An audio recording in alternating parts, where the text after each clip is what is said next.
Badda আলাতুন্নেসা high school থেকে SSC পরীক্ষা দিয়েছিলেন রিফাত হাওলাদার। দারুণ ফুটবল খেলতেন। গেল বছরের ১৯ জুলাই আন্দোলনে যোগ দিয়ে বিজিবির গুলিতে আহত হন। ৫টি হাসপাতাল ঘুরেও নিজের পা রক্ষা করতে পারেননি। থেমে গেছে তার ফুটবলার হওয়ার স্বপ্ন। এখন কৃত্রিম পাই তার সম্বল। যে স্বপ্ন নিয়ে আন্দোলনে গিয়েছিলেন তার বাস্তবায়ন দেখতে না পেয়ে হতাশ এই তরুণ। আরও জানাচ্ছেন শাহনাজ শারমিন। ১৬ জুলাই স্কুল ছুটির পর থেকে যোগ দিয়েছিলেন আন্দোলনে। ১৯ জুলাই শুক্রবার একটু দেরি করেই গিয়েছিলেন খেলার মাঠে, কিন্তু সেদিন আন্দোলনে উত্তাল গোটা শহর। পেট্রোল পাম্পে ভাঙচুর চলছে, বন্ধুদের নিয়ে চলে যান রামপুরা ব্রিজে। ১ ঘন্টা পর পায়ে গুলিবিদ্ধ হন রিফাত। পতাকা বিভিন্ন কিছু নিয়ে যদি আমরা ওই পাশে যাই তাহলে তারা হয়তো আমাদেরকে লাঠিচার্জ বা রাবার বুলেট নিক্ষেপ করতে পারে।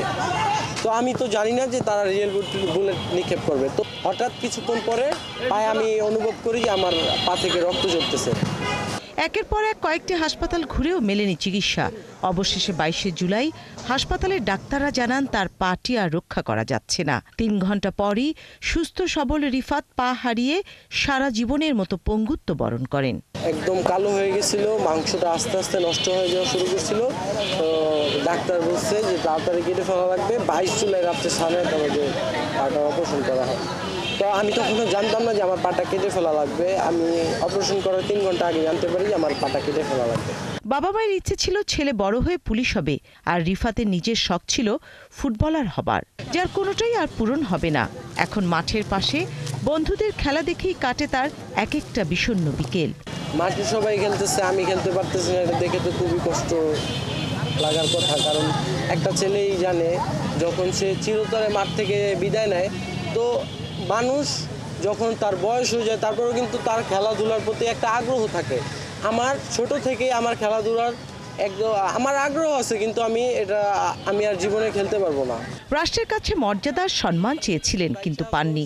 কেন জুলাই যোদ্ধাদের পরিবার অভুক্ত থাকবে সে প্রশ্ন রিফাতের। সবাই যেই রাজনৈতিক দলগুলো আছে তারা এখন চাইতেছে তাদের মতো তারা ক্ষমতা নিবে, ক্ষমতা নিয়ে তাদের মতো তারা পরিচালনা করবে দেশ। কিন্তু আমাদের দিকে কেউ তাকায় না, আমাদের কেউ খোঁজ খবর নেয় না।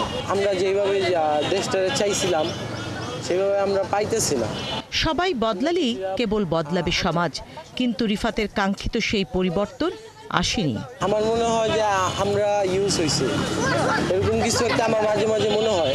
শাহনাজ শারমিন, ৭১, ঢাকা।